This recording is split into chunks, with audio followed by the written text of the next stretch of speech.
Buenas, en esta presentación hablaremos de los equipos de patio de una subestación eléctrica. El encargado de esta presentación será el ingeniero Michael León, o sea, mi persona. Y pues el contenido a abarcar inicia en una introducción, luego unos conceptos que nos ayudará a comprender mejor la presentación y se hablará de algunos equipos que se pueden encontrar en las subestaciones. En el sistema de interconexión nacional, la energía se genera lejos de los centros de consumo. Por ende, debe transportarse y para reducir pérdidas es normal y fiable aumentar la tensión. Para ello, existen lugares en donde se hace esta transformación de tensión, se distribuye la energía y esto con el fin de garantizar la actividad del sistema. Estos lugares se le conocen como las subestaciones eléctricas. Esta presentación aborda conceptos y equipos basándose en el libro de subestaciones de alta y extra alta tensión de Mihail. Una de las consideraciones que plantearemos será las normativas se encuentran, dependiendo del dispositivo, pues normalizadas por entidades como IEC, ANSI, IEEE y NEMA.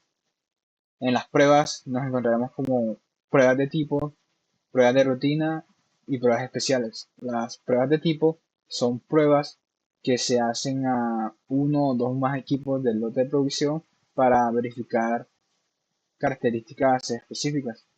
Por otro lado, las pruebas de rutina se hacen en el proceso antes o después del proceso de producción para garantizar uniformidad en el proceso. Y las pruebas especiales son pruebas que se hacen entre, se acuerdan entre el fabricante y el cliente.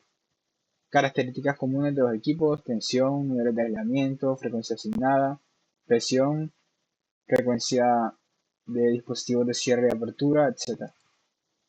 Bueno, los interruptores de potencia son dispositivos de maniobra que se encargan de interrumpir o establecer el flujo de energía en un circuito energizado. Esto es importante la parte de circuitos energizados, ya que al momento de hacer apertura de cuando el circuito está en funcionamiento, existe algo que se conoce como arco eléctrico y es causado por la ionización del aire a medida de que el circuito se va abriendo. Por ende, los interruptores de potencia presentan algo llamado una cápsula de extinción, en donde el objetivo principal es reducir lo más posible este fenómeno de ionización del aire. Los interruptores de potencia pueden ser de uso interior o exterior. En los exteriores es común encontrar los de tanque muerto y los de tanque vivo. Los de tanque muerto, su base se encuentra referenciada a tierra, mientras que el tanque vivo se encuentra en los nodos en donde se hace la conexión, están separados de tierra por un guía eléctrico. El medio de interrupción es importante ya que lo principal es reducir el incremento de temperatura, mantenerlo frío y que sea un buen aislante. Entre ellos encontramos el aceite, interruptores de aceite, de aire comprimido, de gas SF6 y han habido alternativas con el objetivo de ser amigable con el medio ambiente. Entre esas están los interruptores de vacío y de CO2. Cuando iniciamos la presentación de los interruptores dijimos que era primordial lo de que hacen la apertura del circuito energizado. Los seccionadores, a diferencia de los interruptores, son equipos también de maniobra, pero ellos se encargan de hacer una apertura o cierre visible del circuito. Como ven, no existe alguna cápsula de extinción, dado que como el circuito ya se encuentra desenergizado, no existe este riesgo, o en un buen caso, de que haya un arco eléctrico. Los seccionadores se pueden dividir de acuerdo a su función. Por ejemplo, Existen en función de la maniobra que se realice, como hacer un paso directo, son los seccionadores de bypass que se encuentran en paralelo a sus respectivos interruptores para hacer el mantenimiento de estos. Bueno, hay unos que otros seccionadores que son específicamente hechos para trabajar en carga. Se conectan por lo general a reactores, capacitores o generadores. Otro tipo de seccionadores son los seccionadores a tierra, que se encargan de poner a tierra componentes necesitados del sistema, y esto se usa más que todo cuando para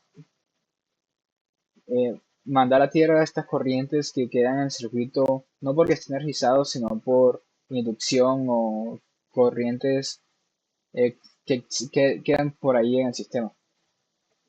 Y la combinada, de función combinada, que es parecido al de puesta a tierra, pero cuenta con un contacto común para la tierra y para funciones de conexión y desconexión. El tipo de seccionador también puede ir en función de cómo está construido. Puede ser el movimiento mecánico de apertura central, un movimiento de apertura vertical, de rotación o de tipo pantógrafo. Y aquí nos encontramos en esta sección con uno de los elementos más importantes de las subestaciones, que es el transformador de tensión. El transformador de tensión pues busca realizar una medida lo más fiel posible de la tensión de algún punto en particular del sistema. El objetivo de esto es aislar el circuito secundario del primario, que los efectos del régimen transitorio y permanente sean que del circuito primario sean fielmente aplicados en el secundario. Entre los tipos de transformadores que podemos encontrar pueden ser capacitivos, inductivos, resistivos o mixtos. Los que más se usan son capacitivos inductivos en la industria. Los resistivos se usan más que todo para pruebas de laboratorio e investigación. Luego procedemos con los transformadores de corriente. Se usan parecido a los transformadores de tensión, pero el objetivo de esto es realizar mediciones de corrientes en sistemas eléctricos de potencia. Bueno, cabe resaltar que el transformador de tensión se conecta en paralelo a un nodo donde se va a realizar la medición, mientras que el transformador de corriente se conecta en serie al circuito de alta tensión. La clasificación puede ser en función de su uso, pues estos transformadores pueden ser usados para realizar medidas o como sistemas de protección. Aquí influye mucho la relación de transformación y la curva de saturación del transformador, ya que dependiendo de su uso se tendrán en cuenta algunas consideraciones. Pueden ser en construcción, pueden ser con varios núcleos o de múltiples relaciones de transformación. Y relacionadas al error, se puede clasificar en función de el error de desplazamiento de fase, error compuesto, error de corriente instantáneo, error de pico instantáneo, valor pico de la corriente hacia el error, ciclo especificado de operación. Bueno, cuando decimos de desplazamiento de fase, como mencionamos en los transformadores de tensión, la idea es que la medida del devanado primario sea fielmente aplicada en el devanado secundario. Esto en la clasificación según el error del desplazamiento de fase es que tanto la medida en el devanado secundario se desplaza en referencia al devanado primario.